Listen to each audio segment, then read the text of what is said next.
Okay, my name is Bobby Vaught. This is lesson number 6 in a whole series, many more to come, everything you need to know about investing. Okay, so this lesson we're going to cover a couple of things: risk-reward analysis, and the reason that your total return cannot be the exclusive measuring stick as to how well you're investing. Not saying it isn't important, of course the return is important. I'm saying it can't be your exclusive measuring stick as to how well you're investing. And we're going to try to explain why. First, understanding, don't forget to hit the subscribe button. I'll put a link to lesson number 1 in the description to this lesson, so you can go back to the beginning if you're new to this channel. Just go through each lesson, and when lesson 7 comes out, I'll put a link every time the next lesson comes out. Then I put a link to that lesson in the description. So when lesson 7 comes out, probably about 3 or 4 days, I'll put another link to lesson 7 in the description here under lesson 6. Okay. Risk reward explained. Risk and reward are always two sides of the same coin. You take one with the other. How do we know that? The reason we know that is because if that weren't true, everybody would just be buying the most speculative things they can find. They wouldn't have to concern themselves with the risk. Roughly, maybe, I'm not sure when it was, best I can recall, maybe, I'm thinking maybe 20 years ago, give or take, maybe a little bit more, when you could buy Greek bonds at, paying like 25% interest. I didn't buy them. Chances are, you watching this video, you may have bought them, but chances are, you watching this video, you didn't buy those Greek bonds either. Why? Because you understood instinctively that that must come with a lot more risk, and it did. Some of those bonds may have worked out, some didn't. But so understand that risk-reward analysis, you take one with the other, always. In investing, there's always a trade-off. There's a trade-off in terms of risk and reward. There's a trade-off in terms of, do I, want a higher yield now, or I'm looking for more dividend growth. There's always a trade-off. Everybody knows a Fred, and I'm not thinking of anybody specific here. I'm just, creating a name to help illustrate. A Fred, or maybe a Frederica. It's usually a Fred. Fred is that one guy who, it could be somebody that you see once in a while, maybe somebody you're related to, maybe your cousin's spouse that you met that you see at the family reunion every year, or whatever. Fred is that one guy who loves to tell you how well his portfolio is doing, and he'll tell you things like, yeah man, my portfolio averaged 25% return over the last 10 years, and I beat the S&P 500 every time, and yada, yada, yada. Okay, a couple of things to understand. It seems like everybody knows someone like that. A couple of things to understand. Fred may not be telling you the truth. He may not be telling you the whole story. A lot of times people don't. But even more important than that, even if Fred is telling you the truth, he may be taking a lot more risk than you want. You may not have the same risk tolerance that Fred has. If his portfolio busts, you don't want to be within 500 miles of it. Okay, so don't worry about it. Don't try to keep up with the Joneses in investing. Do what you're comfortable with. If you ask me, Bob, what stock do you like? Well, of course, I'm going to answer in terms of what I like for my portfolio. If you have somebody, however, that you're, getting advice from, could be somebody online, could be a broker. If you have somebody that you're looking for advice from in terms of what stock to buy, and you're talking to that person one-on-one, the first question they should ask you is, that they should ask you, well, what are you trying to do? And the answer to that question has to be a lot more specific than, well, I just want to make some money. Well, of course, you want to make some money. That's stating the obvious. But no, really, what are you trying to do? Are you trying to save for retirement? What do you see your life, what are you trying to do? If your answer to that question is, well, I just want to make some money and I want to be able to sleep well at night, that's going to be a very different security, a very different answer than I want to take half my life savings and invest it, and in 10 years I want to be able to buy my own Learjet airplane. That doesn't have to be my goal. It's not what I'm trying to do, okay? But for most people are somewhere in between. But for most people, trying to buy their own Learjet airplane in 10 years, yeah, that's going to require a much different stock than I'm looking to buy something and make some money and sleep well at night. Unless you're already starting with $10 million, you're going to have to go way up the risk curve, risk-reward scale, okay?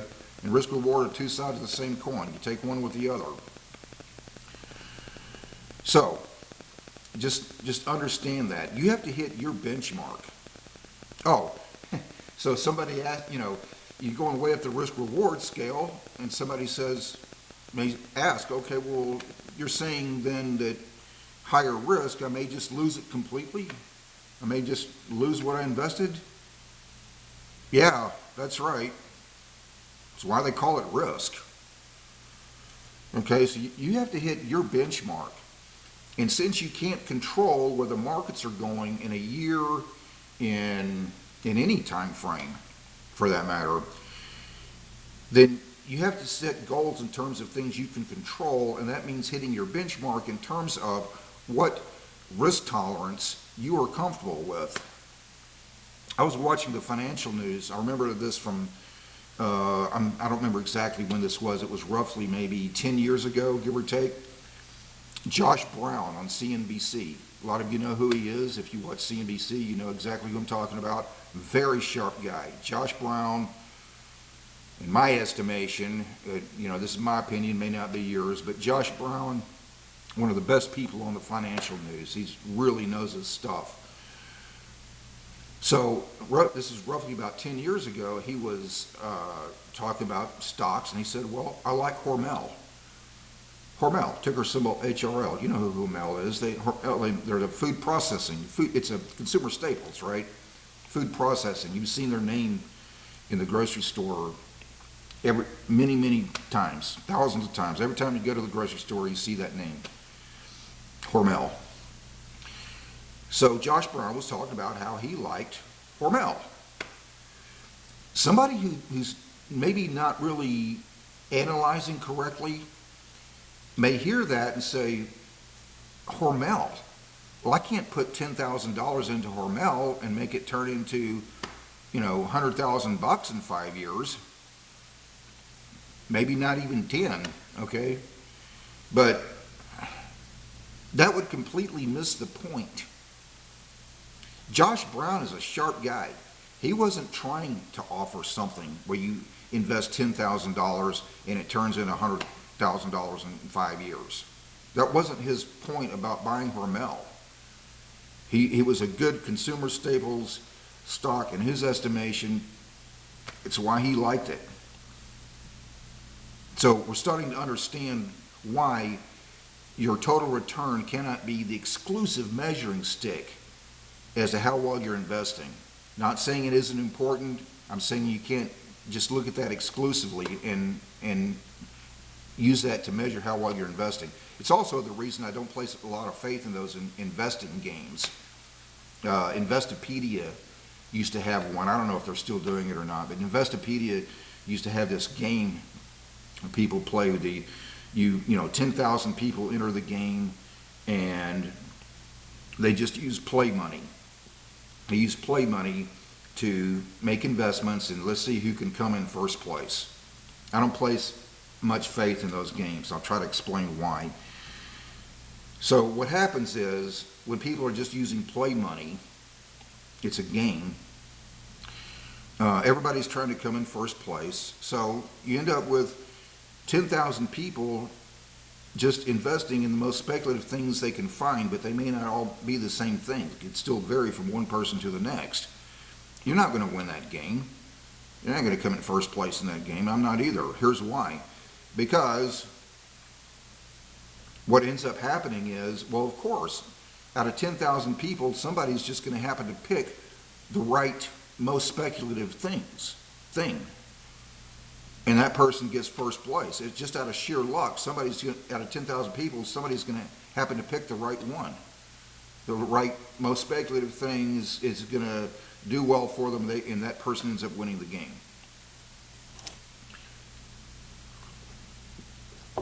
But you and I both know that's not how people invest in the real world. People invest much differently when they're just trying to win a game versus it's their real money, and they can't afford, and most of those people who are playing that game, if it were real money, their own money, they couldn't afford to be that speculative. Everybody wants to talk about the S&P 500. Did you beat the S&P 500 last year? I've been investing for 37 years, since 1987. What you're going to find is throughout the course of your investing life, there's going to be years where you beat the S&P 500. Maybe some years, you do significantly above the S&P 500, maybe. There's going to be years where you don't. Don't worry about that. That's not even, you have to hit your benchmark in terms of your risk tolerance, okay? So, understand that risk and reward are two sides of the same coin, and your total return cannot be the exclusive measuring stick. I'm not saying return isn't important, of course it is. Your total return cannot be the exclusive measuring stick as to how well you're investing. All right, so put that together, put lesson 6 together with lessons 1, 2, 3, 4, and 5. In lesson 2, we talked about the very first thing to look for in the stock market is a high entry barrier before you start looking at the numbers and all of that. Go back and listen to that lesson if you haven't already. In lesson 3, we talked about revenue growth, earnings per share growth, dividend growth. I'm real big on dividend growers, okay? We also talked about, in that lesson, we talked about compounding and compounding squared. When you have a combination of you're reinvesting at least some dividends and they keep increasing what the dividend is, and think of it as compounding squared. You want to keep your income, that's something you can control. Keep your income going up every quarter regardless of which way the market goes. How do you do that? Well, you keep reinvesting dividends and you have dividend growers, okay? So, focus on things you can control. Put that together, put lesson 6 together with lessons 1, 2, 3, 4, and 5, and you're on your way. We still have a lot to cover. We haven't talked about cash flow yet. We haven't talked about profit margin, valuation, and a whole bunch of other things. And some things to do and some things not to do. So, don't forget to hit the subscribe button so you know when the next lesson comes out. Lesson number 7 will probably be sometime, this is Wednesday, August the 7th, 2024. Lesson 7 will be sometime this weekend, but lessons 1 through 6, we've covered a lot of territory already, and enough to get started, and you're on your way.